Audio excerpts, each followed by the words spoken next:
അഭിപ്രായ ഭിന്നത ഉണ്ടാകുമ്പോൾ ഖതബനാ റസൂലുള്ളാഹി സല്ലല്ലാഹു അലൈഹി വസല്ലം ഖുതുബതൻ വലിയ ഇർഫാൻ ഇബ്നു സാരിയ റളിയല്ലാഹു അൻഹു ഉദ്ധരിക്കുന്ന ഹദീസ് റസൂലുള്ളാഹി ഞങ്ങളോട് പ്രസംഗിച്ചു ഗംഭീരമായ പ്രസംഗം ലറഫത്ത് മിൻഹൽ വവജിലത്ത് മിൻഹൽ ഖുലൂബ്. ആ പ്രഭാഷണം കേട്ടപ്പോൾ ഞങ്ങൾ കരഞ്ഞുപോയി, ഞങ്ങളുടെ ഹൃദയങ്ങൾ പേടിച്ചുപോയി. ഞങ്ങൾ റസൂലുള്ളാഹിനോട് ഞങ്ങൾക്കത് വിടവാങ്ങാൻ പോകുന്നവരുടെ പ്രസംഗം പോലെ ഞങ്ങൾക്ക് തോന്നിയപ്പോൾ ഞങ്ങൾ റസൂലുള്ളാഹിനോട് പറഞ്ഞു, ഞങ്ങൾ ഉപദേശിക്കണം. അള്ളാഹുവിന്റെ ഹബീബ് അപ്പോൾ ഞങ്ങളോട് പറഞ്ഞു,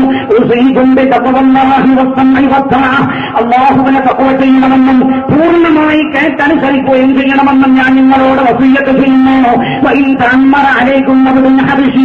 നീക്കരോ വർഗക്കാരനായ ഒരു അടിമയാണ് നിങ്ങളുടെ നേതാവായി വരുന്നതെങ്കിലും നിങ്ങളെ അനുസരിക്കണമെന്നായിരിക്കും രണ്ടാമതായി നിങ്ങളോട് പറയാനുള്ളത്. ഒന്നാമതായി അല്ലാഹുവിനെ തഖ്വ ചെയ്യണം, രണ്ട് നേതൃത്വത്തെ അക്ഷരം പ്രതി നിങ്ങൾ അംഗീകരിക്കണം എന്നിട്ട് റസൂൽ പറഞ്ഞു, എന്റെ കാലശേഷം ആരെങ്കിലും ജീവിക്കുകയാണെങ്കിൽ ശ്രദ്ധിച്ചോളൂ, എന്റെ കാലശേഷം ആരെങ്കിലും ജീവിക്കുകയാണെങ്കിൽ അവന്റെ ധാരാളം അഭിപ്രായ ഭിന്നതകൾ അവനെ കാണാൻ കഴിയും. അപ്പോൾ നിങ്ങൾ എന്റെ സുന്നത്ത് മുറുകെ പിടിക്കണം.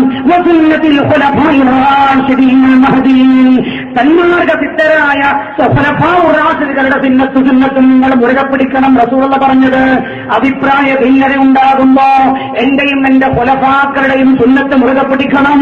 വേറെ ചില ആളുകൾ പറഞ്ഞതെന്താ? ഉസ്മാൻ പറഞ്ഞത് ഞങ്ങൾ അംഗീകരിക്കില്ല റളിയല്ലാഹു അൻഹു.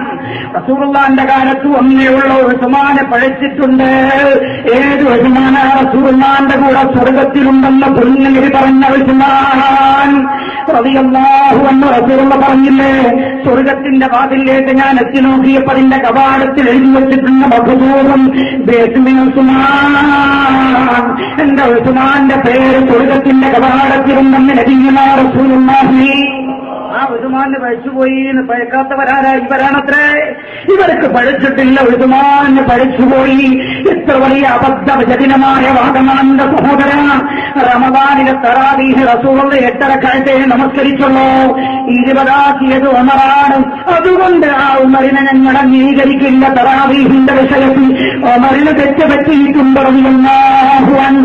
ഏത് ഉമറിനെ കുറിച്ചാ പറയുന്നത്? ഭരണമേറ്റെടുത്ത പാടെ സ്വഹാബികൾക്കിടയിൽ എഴുന്നേറ്റ് നിന്നിട്ട് സ്വഹാബാ, മുത്തുനബിയുടെ വഴിയില്ലെന്ന് ഞാൻ വ്യതിചലിച്ചു ഭരണം നടത്തിയാൽ നിങ്ങൾ എന്ത് ചെയ്യുമെന്ന് ചോദിച്ചപ്പോ ഒരു സ്വഹാബി എഴുന്നേറ്റ് നിന്നിട്ട് എന്റെ ഉറയില്ലെന്ന വാളുവയില്ലെന്ന വാളൂരി ഒരാറാബി വാളുയർത്തിപ്പൊക്കിയിട്ട് ഉമറേ, നിന്റെ തല ഉറയില്ലെന്ന് ഞാൻ വേർപ്പെടുത്തിക്കളയും ഉമറേ എന്ന് പറഞ്ഞപ്പോൾ അൽഹംദുലില്ലാഹ്, ഞാൻ പിഴച്ചു പോകുന്ന സമയം എന്നെ ശരിപ്പെടുത്താൻ പറ്റുന്ന അനുജനന്മാരെ എന്റെ അനുയായികൾ ഉണ്ടാക്കിയ റബ്ബേ നിനക്ക് എന്ന് പറഞ്ഞ ഉമർ റളിയല്ലാഹു അൻഹു.